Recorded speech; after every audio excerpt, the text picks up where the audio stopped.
j'espère qu'on y arrivera. Documentaire sur un prêtre américain d'origine irlandaise, pédophile, qui a sévi pendant 20 ans, protégé par sa hiérarchie, finalement incarcéré, puis après 7 ans, envoyé en Irlande où il vit des jours heureux. Alors, Amy Berg, qui a réalisé ce documentaire, est une productrice et réalisatrice de plusieurs documentaires télévisés sur les scandales de la pédophilie au sein de l'archidiocèse de Los Angeles notamment. Et donc, dès le départ, on a la confession du prêtre. Il est conscient de sa maladie, mais en parle avec le sourire. Et par contre, il ne se rend pas compte du mal qu'il a pu causer. Alors, il y a des témoignages sur fond de photos de famille, de parents de victimes ou de victimes eux-mêmes, donc garçons et filles. Il y a des extraits des dépositions filmées à son procès du prêtre lui-même et de ses supérieurs qui nient toute responsabilité et n'ont jamais été inquiétés par la justice et sont toujours en fonction, eux.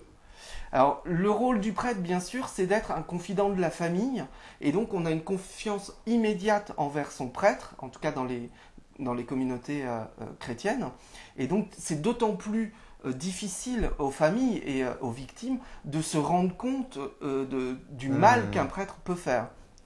Il a eu des centaines de victimes, ce prêtre, donc qui s'appelle Oliver, que je me trompe pas, Oliver O'Grady. Et donc il a eu des centaines de victimes dont le plus jeune avait 9 mois. Oh. C'est pour vous dire l'immondice de ce personnage. Et le pire, c'est qu'on lui donnerait le bon Dieu sans confession. Car quand on voit des images de lui plus jeune et quand on voit des témoignages d'amis qu'il avait à l'époque, franchement, il ne pouvait pas penser un seul instant que cet homme pouvait être aussi méchant, aussi machiavélique. Et lui, quand il décrit ses gestes, c'était simplement de la curiosité, c'était simplement des attouchements, de l'amour qu'il donnait à ses enfants, et il n'est attiré que par les enfants. Par contre, que ce soit des petites filles ou des petits garçons, il est attiré par les deux. Mais par contre, jamais par des hommes ou par des femmes. Même si il a parfois utilisé les femmes, et il a même séduit certaines mamans pour pouvoir aller jusqu'à l'enfant. Cet être est vraiment tout à fait abject quand même. Abject.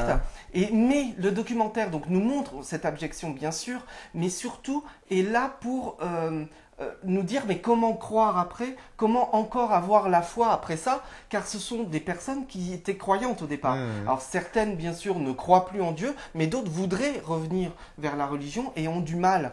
Alors heureusement il existe quelques prêtres qui essaient que cela change, mais bien sûr Rome reste sourde totalement à leurs propos. Donc c'est un très très bon documentaire qui nous démontre les crimes cachés par l'Église et l'étendue du travail qu'elle devrait réaliser. Donc sans remettre en cause la foi et sans remettre en cause le rôle de l'Église dans la société, même en la respectant. Et c'est vraiment à méditer et en espérant que ça change. Ça se termine en plus par la très très belle chanson de Leonard Cohen, Alléluia. Donc Jésus-Christ était révolutionnaire et non pas obéissant. J'espère que le pape sera révolutionnaire, mais j'y crois mollement, vu Benoît XVI et ses antécédents. Voilà, et donc tu as mis combien c'est un 3G+, vraiment, si... alors, comment dire, pour quel public ça peut être intéressé? Moi, je ne suis pas chrétien, enfin, j'ai été baptisé, mais je ne crois pas en Dieu, et donc ce n'est pas un documentaire qui va contre la foi. Donc si vous êtes catholique et si vous êtes chrétien, ouvrez les yeux, allez voir ce documentaire et vous verrez que la pédophilie des prêtres et le célibat des prêtres qui est vraiment remis en cause dans ce documentaire est vraiment la cause de tous les malheurs de l'Église.